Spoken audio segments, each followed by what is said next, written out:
ನೋಡಿ, ಇದೇ ಸಮಸ್ಯೆಗಳಿಂದ ಗಂಡ ಹೆಂಡತಿ ನಡುವಿನ ಸಂಬಂಧ ಹಾಳಾಗುವುದು.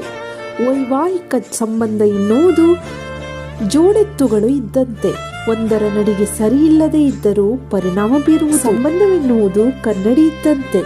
ಅದಕ್ಕೆ ಸ್ವಲ್ಪ ಏಟಾದರೂ ಅದನ್ನು ಬಳಕೆ ಮಾಡುವುದು ತುಂಬ ಕಷ್ಟ. ಅದೇ ರೀತಿ ಸಂಬಂಧವು ತುಂಬ ಸೂಕ್ಷ್ಮವಾಗಿದ್ದು ಬದ್ಧತೆ, ವಿಶ್ವಾಸ, ನಂಬಿಕೆ, ಪ್ರೀತಿ ಇತ್ಯಾದಿಗಳ ಮೇಲೆ ನಿಂತಿರುವ ಸಂಬಂಧವು ಕೆಡಲು ಕೆಲವರು ಮಾಡುವಂತಹ ತಪ್ಪುಗಳು ಯಾವುದು ಎಂದು ನಾವು ತಿಳಿಸುತ್ತೇವೆ ಬನ್ನಿ. 1. ಸಂಶಯ ಅಥವಾ ನಂಬಿಕೆ ಕೊರತೆ. ಸಂಗಾತಿಯ ಬಗ್ಗೆ ಸಂಶಯವಿದ್ದರೆ ಮತ್ತು ಯಾವಾಗಲೂ ಅವರನ್ನು ಹಿಂಬಾಲಿಸಿಕೊಂಡು ಹೋಗುತ್ತಲಿದ್ದರೆ ಆಗ ನೀವು ಇದನ್ನು ತಕ್ಷಣವೇ ಬಿಡಬೇಕು.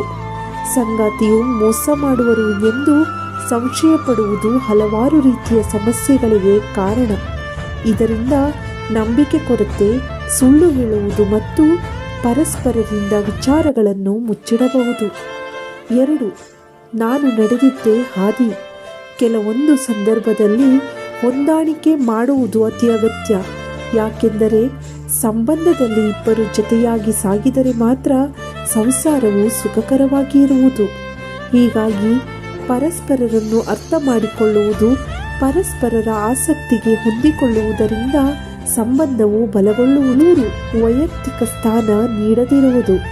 ಸಂಗಾತಿಯ ಮೊಬೈಲ್ಗೆ ಪದೇ ಪದೇ ಕರೆಗಳು ಅಥವಾ ಮೆಸೇಜ್ ಬರುವುದರಿಂದ ನಿಮಗೆ ತುಂಬ ಕಿರಿಕಿರಿ ಆಗಬಹುದು. ಇದು ನಿಮ್ಮ ನಂಬಿಕೆ ಮೇಲೆ ಏಟು ಕೊಡಬಹುದು. ಆದರೆ ಪ್ರತಿಯೊಬ್ಬರಿಗೂ ಅವರದ್ದೇ ಆಗಿರುವಂತಹ ವೈಯಕ್ತಿಕ ಸ್ವಾತಂತ್ರ್ಯ ಎನ್ನುವುದು ಇದ್ದೇ ಇದೆ. 4. ಸುಳ್ಳು. ಸಂಬಂಧದಲ್ಲಿ ಪ್ರಾಮಾಣಿಕವಾಗಿ ಇರದೇ ಇದ್ದರೆ ಅದು ಸಮಸ್ಯೆಯಾಗಬಹುದು. ಸುಳ್ಳು ಹೇಳುವ ಪರಿಣಾಮವಾಗಿ ಮುಂದೊಂದು ದಿನ ಅನುಭವಿಸಬೇಕಾಗುತ್ತದೆ.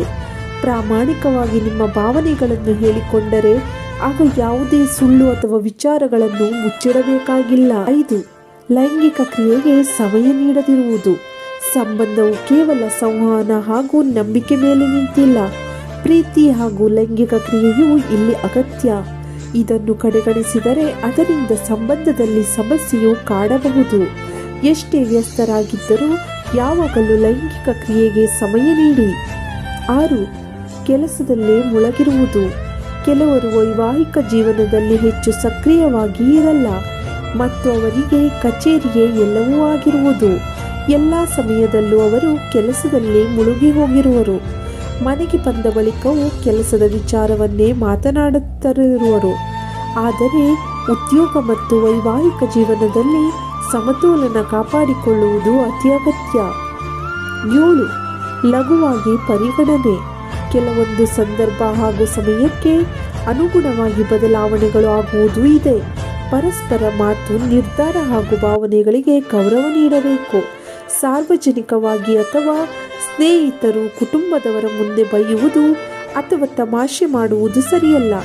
ಇದು ಆರೋಗ್ಯಕಾರಿ ಸಂಬಂಧದ ಲಕ್ಷಣವಲ್ಲ. ಅವಾಸ್ತವಿಕ ನಿರೀಕ್ಷೆಗಳು. ಸಮಯ ಕಳೆದಂತೆ ಪರಸ್ಪರರಿಂದ ಕೆಲವೊಂದು ನಿರೀಕ್ಷೆಗಳು ಬರುವುದು ಸಹಜ.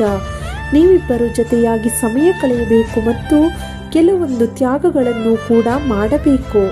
ಆದರೆ ಇದು ಈಡೇರದೇ ಇದ್ದರೆ ಆಗ ನಿಮಗೆ ತುಂಬ ನೋವಾಗುವುದು.